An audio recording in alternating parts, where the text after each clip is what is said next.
Hello students, आज हम अपने first chapter heritage of India के फर्स्ट शॉर्ट क्वेश्चन आंसर से चालू कर रहे हैं। Which natural characteristics are possessed by natural heritage of India? So answer is, in natural heritage India possesses lofty mountains, rivers, seas, large fertile plains, valley regions and desert regions are included.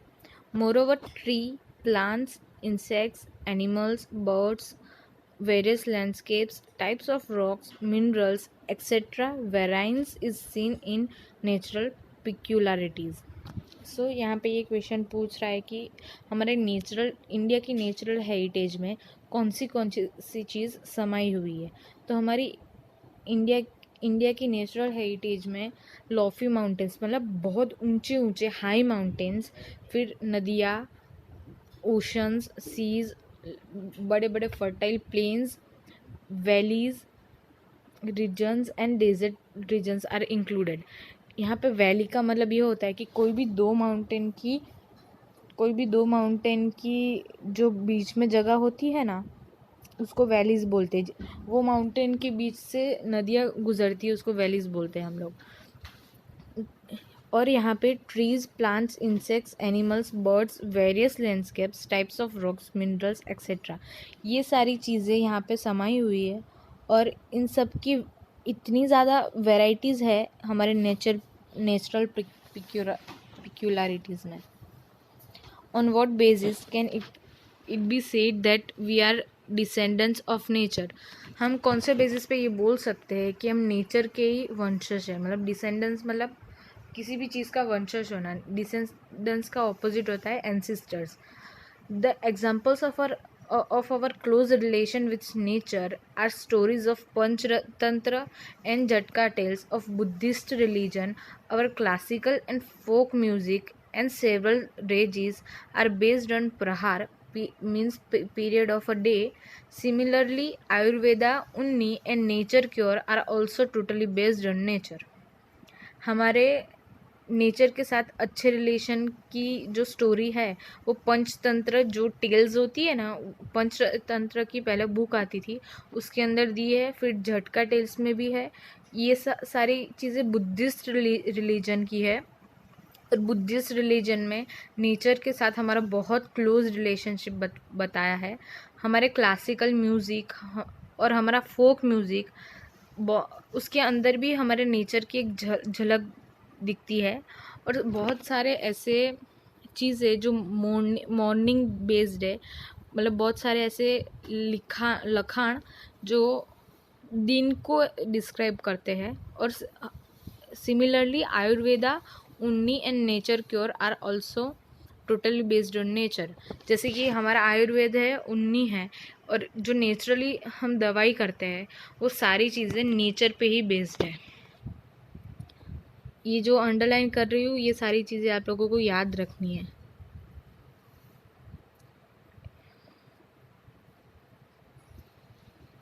Then है the importance of Himalaya mountain is high for India. Y?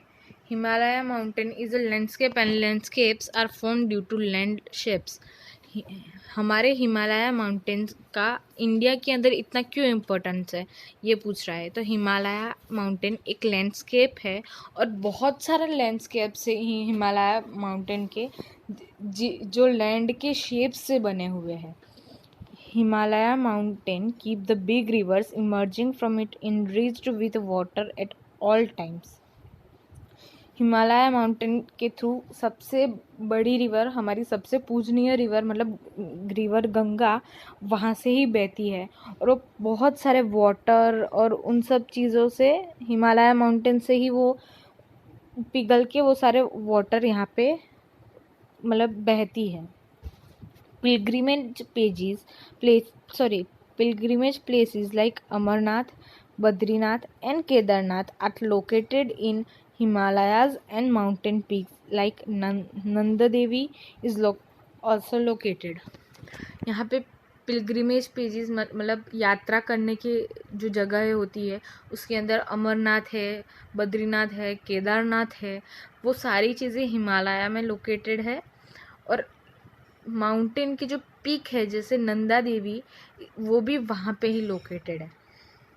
तो हिमालय में हमारे जो ancestors होते हैं उनकी बहुत सारी चीज़ें वहाँ पे लोकेटेड है, और many types of useful plants, minerals, strange animals, birds are found at its peak are covered with snow. हमारे जो आयुर्वेद में जितनी भी जड़ी बूटियाँ दी है, मोस्टली सारी अच्छी अच्छी और पावरफुल जड़ी बूटियाँ वहाँ पे हिमालय में ही पाई जाती है। बहुत सारे प्लांट्स पाए जाते हैं, मिनरल्स पाए जाते हैं, अजीब अजीब तरह के प्राणियाँ पाए जाते हैं, बर्ड्स पाए जाते हैं वहाँ पे। और वो सारी चीज़ें अभी स्नो से ढकी हुई है क्योंकि वहाँ पे बहुत ठंडी होती है। Many great cultures civilisations have develop under the protection of Himalayas there. मतलब हमारे हिमालय की गोद में बहुत सारे कल्चर वहाँ पे डेवलप हुए और हमारे कई सारे एंसेस्टर्स उधर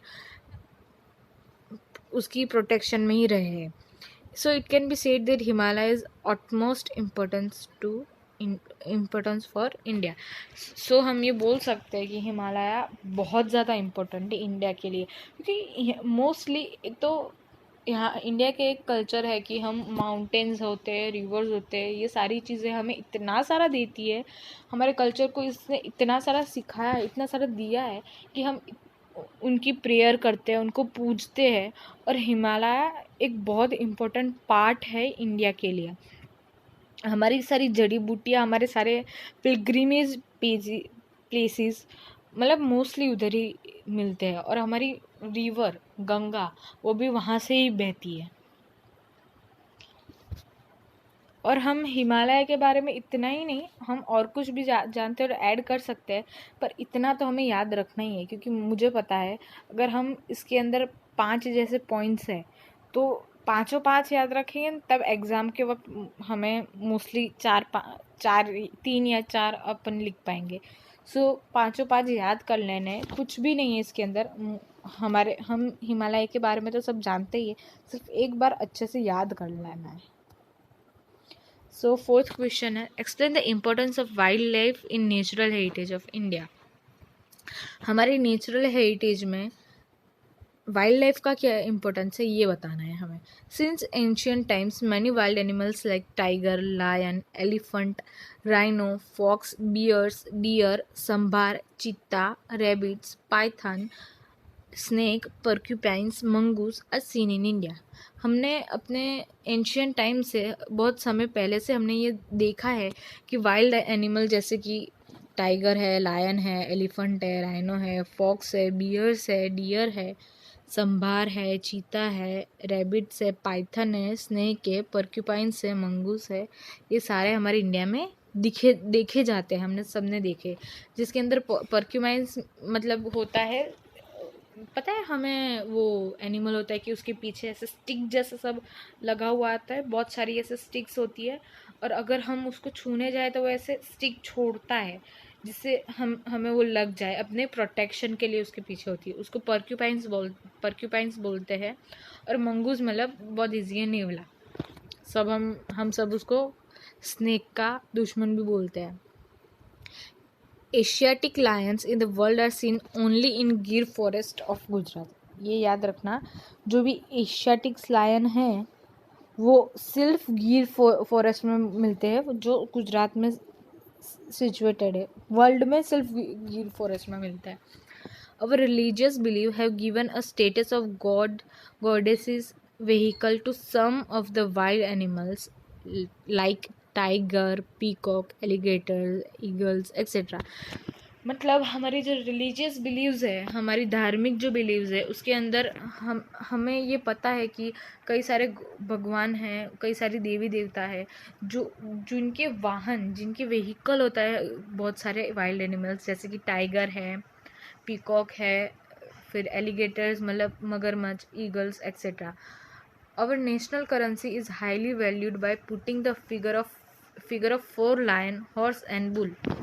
हमारी नेशनल करेंसी में भी वाइल्ड एनिमल्स का बहुत एक इम्पोर्टेंट पार्ट है। हमारी नेशनल करेंसी आपने देखे होंगे, जो सिक्के होते हैं 1-2 रुपए के, उसके पीछे की साइड मतलब जो हमारा स्तूपा है वो अशोका स्तूपा भी बोला जाता है, उसके पीछे 4 लायन का वो होता है, फिर एक घोड़ा भी होता है और एक बुल भी होता है। हमारी नेशनल करेंसी ने भी वाइल्ड एनिमल्स का एक बहुत इम्पोर्टेंट पार्ट है। To protect the wildlife reserves are created and even laws for the protection of that life are made. Wildlife को प्रोटेक्ट करने के लिए वाइल्ड लाइफ रिजर्व भी बनाए गए हैं और उनकी लाइफ को प्रोटेक्ट करने के लिए हमारे इंडियन कॉन्स्टिट्यूशन में बहुत सारे लॉज भी बनाए गए हैं। जैसे कि हम टाइगर और उन सब का शिकार नहीं कर सकते, क्योंकि लोग क्या करते हैं, उनको मार के उनकी खाल का सिर्फ कारपेट बनाते हैं और ये सब, और उन सब चीज़ों के वजह से जो वाइल्ड लाइफ है वो बहुत कम होती जाती है, जिससे क्या होता है कि हमारे आगे वाले पीढ़ी को मतलब हमें फ्यूचर में वो ज़्यादा दिखने को नहीं मिलेगा। तो उसको वाइल्ड लाइफ को प्रोटेक्ट करने के लिए हमारे इंडियन कॉन्स्टिट्यूशन में बहुत सारे वाइल्ड लाइफ रिजर्व्स है, सेंचुरीज़ है। जैसे कि गिर है, वो एक वाइल्ड लाइफ रिजर्व है, गिरनार सेंचुरी बोलते हैं हम उसको। और बहुत सारे ऐसे लॉज भी बनाए गए हैं कि अगर कोई भी हमारी वाइल्ड लाइफ को हार्म करता है तो उसको बहुत सारी सज़ा भी होती है। Thus, besides nature level, the people of India are animal lover also. India के जो पीपल है वो नेचर लवर भी नहीं, एनिमल लवर भी है। इससे हमें ये जानने को मिलता है। Next is which important matters are included in our cultural heritage. हमारी कल्चरल हेरिटेज में कौन कौन सी चीज़ें इंक्लूडेड है वो हमें देखनी है। Our cultural heritage accommodates places, buildings, sculptures, stupas, vihars, chaityas, temples, mosques, tombs, forts and gates।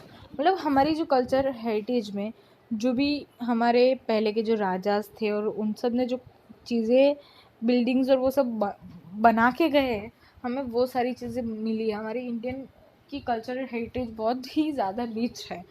यहाँ पे 7 वंडर्स में से एक वंडर तो हमारे पास ही है, जो ताजमहल है। और बहुत सारे मॉस्क है, बहुत सारे स्तूपास है, बहुत सारी ऐसी जगह है जो लोग बाहर से देखने को आते हैं। Even historical places of our freedom movement like Sabarmati Ashram, Dandi, Bardoli, Wardha, Shanti Niketan etcetera can be considered as a part of our cultural heritage. मतलब हमारी हिस्टोरिकल जो प्लेसेस है, जिस वक्त हमारी फ्रीडम हुई थी उस वक्त की जो भी जगह है, जैसे कि साबरमती आश्रम जहाँ गांधी जी रहते थे, डांडी, पता है डांडी कुछ सब बोलते हैं, डांडी से गांधी जी ने वो नमक के लिए उन्होंने चालू किया था। फिर बारडोली है, वर्धा है, शांति निकेतन है। ये सारी चीज़ें भी हमारी कल्चरल हेरिटेज का एक पार्ट है। Besides language, script, discovery of zero, mathematics, calendar, astronomy, iron, literature, religion, युद्ध शास्त्र, chariot, political science, judiciary, legislation, environment protection, etc. are the important discoveries of India. इसके अंदर हमारे इंडिया की इम्पोर्टेंट डिस्कवरीज बताइए। जैसे कि इंडिया में बहुत वेराइटीज़ ऑफ लैंग्वेजेस है, स्क्रिप्ट्स है बहुत सारी। हमारी मतलब इंडिया में ही ज़ीरो की डिस्कवरी की थी, जिसके अंदर मैथमेटिक्स में। और हमारे इंडियन मैथमेटिक्स भी बहुत पावरफुल है। और इंडिया का जो मेन मैथमेटिक्स है उसको वैदिक मैथ्स बोलते हैं। बाहर के भी, फॉरेन से भी लोग ये सब सीखने आते हैं। फिर कैलेंडर है हमारा, astronomy, ion, literature, religion, yuddha shastra, chariot, political science, judiciary, legislation, environment protection etcetera the important discoveries of India. मतलब इंडिया की ये सारी बहुत महत्वपूर्ण डिस्कवरीज है। नेक्स्ट है, what do you know about places of Gujarat having historical importance. The places of, मतलब गुजरात की जो प्लेसेस है उनका हिस्टोरिकल इम्पोर्टेंस के बारे में हम लोग क्या जानते हैं, हमें वो बताना। The places of north Gujarat are Kirti Toran, जो वडनगर मतलब हमारे मोदी जी के गांव में आए कीर्ति तोरण, वो बहुत इम्पोर्टेंट है। फिर सन टेम्पल मोढेरा, मोस्टली सबने सुना होगा कि मोढेरा में सन टेम्पल है, वो बहुत इम्पोर्टेंट है, जिसके अंदर बहुत सारे जो हमारे पहले के नवाब्स थे उन्होंने हमला भी किया हुआ है। रुद्र महालय इन सिद्धपुर, सहस्त्रलिंग लेक एंड रान की वाव इन पाटन एक्सेट्रा आर फेमस। हमारे इंडिया में ये सब, अरे हमारे गुजरात में, नॉर्थ गुजरात में ये बहुत फेमस है। ये बहुत अच्छे से पढ़ लेना और याद रखना, क्योंकि ये इसके भी MCQs बना के पूछते हैं। मतलब जो भी क्वेश्चन आंसर होते हैं इसके छोटे छोटे MCQs बना के ये लोग पूछ सकते हैं। इन अहमदाबाद में जामा मस्जिद, अहमदाबाद में जामा मस्जिद, फिर शेकिंग टावर, सिद्धि सैयद ग्रिल, हाथी सिंह टेम्पल भी बहुत जानीता है। ये सब याद रखना, जो भी अंडरलाइन करवा रही हूँ वो सब। Moreover inscription of king Ashoka at Junagadh and Nawabi Mahal are famous. King Ashoka जो जूनागढ़ में थे उनका नवाबी महल बहुत, जूनागढ़ का जो नवाबी महल है वो बहुत फेमस है। और जो भी इंस्क्रिप्शंस जो किंग अशोका ने दी है वो भी बहुत फेमस है। फारसी की अग्यारी जो नवसारी में है वो, चंपारणस gate and Munsar lake at Viramgam, Viramgam में चंपारण का गेट है और मनसर लेक बहुत फेमस है। और इन सब चीज़ों का हमारा हिस्टोरिकल इम्पोर्टेंस बहुत ज़्यादा है। Evaluate the places of Gujarat having religious importance. Places having religious importance are Sharda Peeth of Jagat Guru Sankaracharya and Dwarka Temple at Dwarka, Shetrunjay Jain Temple at Palitana. Somnath Temple, first of 12 Jyotirlings, is located in Prabhas Patan and Saurashtra. तो हमारे गुजरात में कौन सी चीज़ों के religious importance है? तो एक तो शारदा पीठ टेम्पल एट जगत गुरु शंकराचार्य और द्वारकाधीश टेम्पल एट द्वारका, ये बहुत फेमस है। फिर सबने ये तो सुना ही होगा शेत्रुंजया जैन टेम्पल, ये पालीताना में जैनों का बहुत बड़ा तीर्थ स्थल है। फिर सोमनाथ टेम्पल 12 ज्योतिर्लिंग का बहुत 12 ज्योतिर्लिंग का one of the best temple है हमारे इंडिया में, जो सौराष्ट्र में लोकेटेड है। शामलिया कालिया ठाकुर टेम्पल जो शामला जी में है, इधर से नज़दीकी है अरवली जिला में। रणछोड़राय जी's temple at district Dakor, Mahakali माता's temple at Pavagadh, Panchmahal district and great temple of Ambaji at Banaskantha districts. In various districts, various important places are located. अलग अलग डिस्ट्रिक्ट्स में अलग अलग प्लेसेस इम्पोर्टेंट है। But the influence of Aryan culture is seen in India. Aryan culture का जो influence है वो इंडिया में क्यों दिखता है? Aryan being nature lover prayed whispered the trees, rivers, mountains, the sun, the wind and the rain. हम जानते हैं कि आर्यन थे वो नेचर लवर थे और वो